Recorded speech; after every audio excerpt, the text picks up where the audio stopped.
Om Namo Narayanaya. Jai Swami Narayan. Namaste.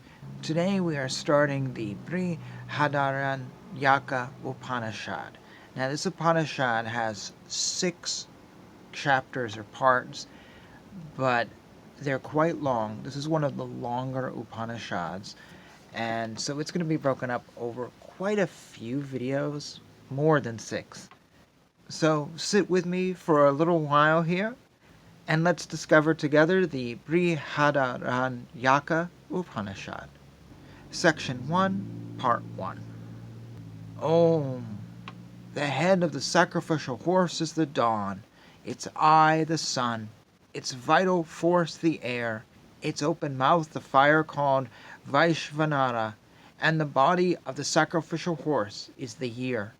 Its back is heaven, its belly the sky, its hoof the earth, its sides the 4 quarters, its ribs the intermediate quarters, its members the seasons, its joints the months and fortnights, its feet the days and nights, its bones the stars, and its flesh the clouds.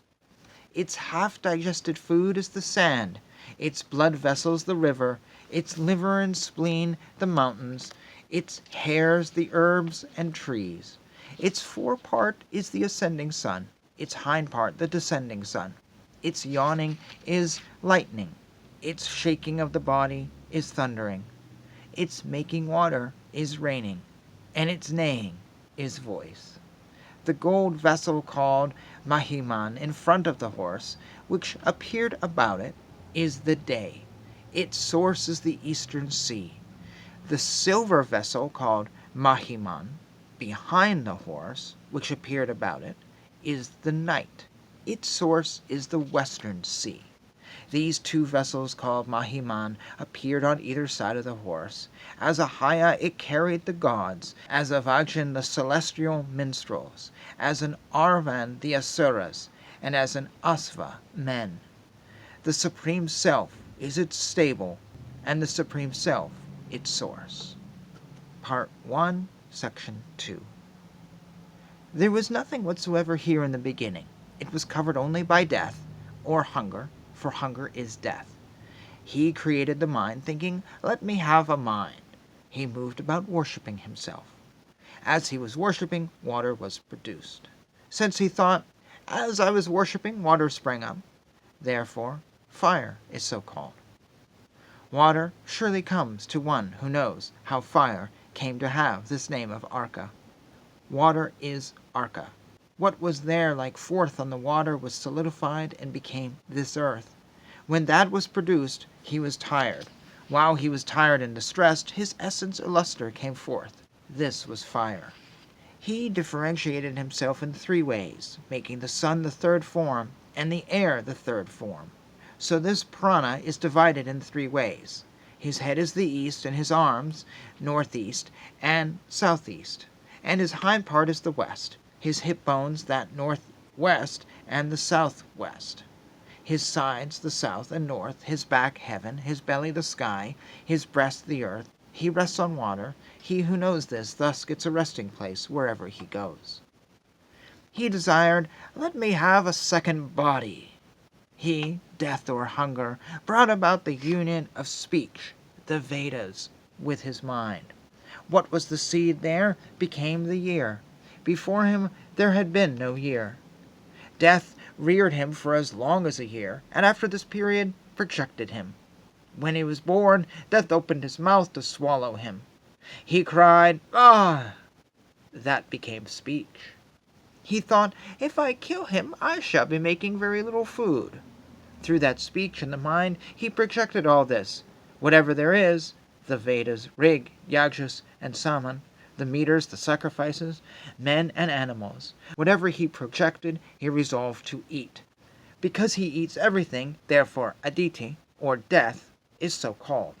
He who knows how Aditi came to have this name of Aditi becomes the eater of all this, and everything becomes his food. He desired, let me sacrifice again with the great sacrifice. He was tired and he was distressed. While he was thus tired and distressed, his reputation and strength departed. The organs are reputation and strength. When the organs departed, the body began to swell, but his mind was set on the body. He desired, "Let this body of mine be fit for a sacrifice, and let me be embodied through this." And he entered it.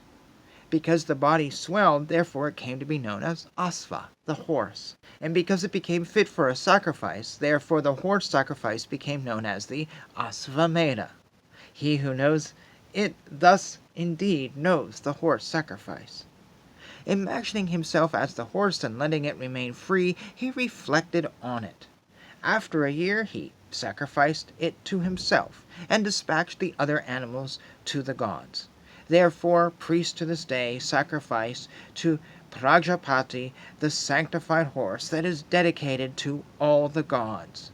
He who shines yonder in the horse sacrifice, his body is the year. This fire is Arka, his limbs are these worlds. So these two, fire and sun, are Arka and the horse sacrifice. These two again become the same god, death. He who knows this conquers further death. Death cannot overtake him. It becomes his self, and he becomes one with these deities. That is the end of section 2, and we're actually going to stop here. And here we have the Ashvamedha sacrifice, the horse sacrifice, a ritual that's not done anymore. It's described in the Ramayana. Actually, in book 1, they talk about doing the sacrifice. It has almost mythological proportions today, but it is a legitimate sacrifice that I believe was actually done a few times. I find it very interesting, Upanishads like this, because they're describing a religious world which can seem very foreign today. Here it's describing a sacrifice. It's describing the God and the creation of the world. And this is a creation story you will find in the Srimad Bhagavatam, cantos 2 and 3. So we've seen a variation of this story before. And this jives with that story. But to talk about things like this, and then to get on YouTube or wherever and see some modern Sanatana Dharma teacher, or even something like ISKCON, it can seem like two different worlds. Does it feel like that to you? Because, when you hear whoever Swami from America or Europe or India or wherever talk, does it sound like this? Some of them try to. Adidas Samraj, who I followed for a bit, used to talk about the Ashvamedha sacrifice and the horse sacrifice, and the horse became an image he used, but he's not a Vedic teacher. He doesn't promote Vedic scripture. You can't argue that he does. He is Advaita Vedanta and then all lots of other stuff. So it was just one thing he incorporated, which makes a lot of people think, oh, well, he's more authentic, but I just think he just incorporated it in. But it's really interesting, because for me, the perception is here we have this naming of things and this discussion of the creation of the world. And then I turn on YouTube and I see someone talking about how to deal with stress. And then you get a little deeper. Oh, just feel the earth. Just feel it. Just feel the sun.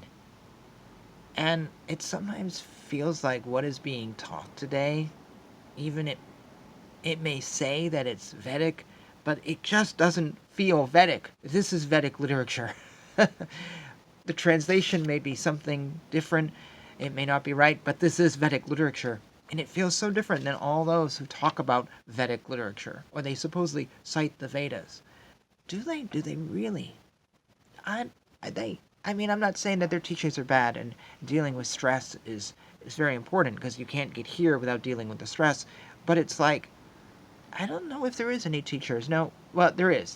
Sri Dharmacharya, he's one, and there's probably a few others who are really sharing Vedic wisdom of the Vedic religion, not some modern thing. Anyways, in summary, Sanatana Dharma has changed a lot. Has it changed for the better? Yes, in some ways. Absolutely. Has it changed for the worse? Yes, absolutely. There's a lot of bad teachers out there. Has it lost something? I think that's really the thought I'm trying to get to, is something lost today. I don't know, but I just had that thought. kind of an in-process thought that I'm developing live in front of the video camera, as I always do. But, yeah.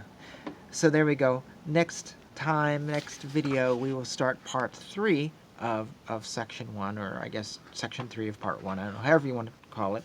And, yeah, we'll work our way through this great Vedic text and find out what the wisdom of God from a society and world and culture long ago has for us today.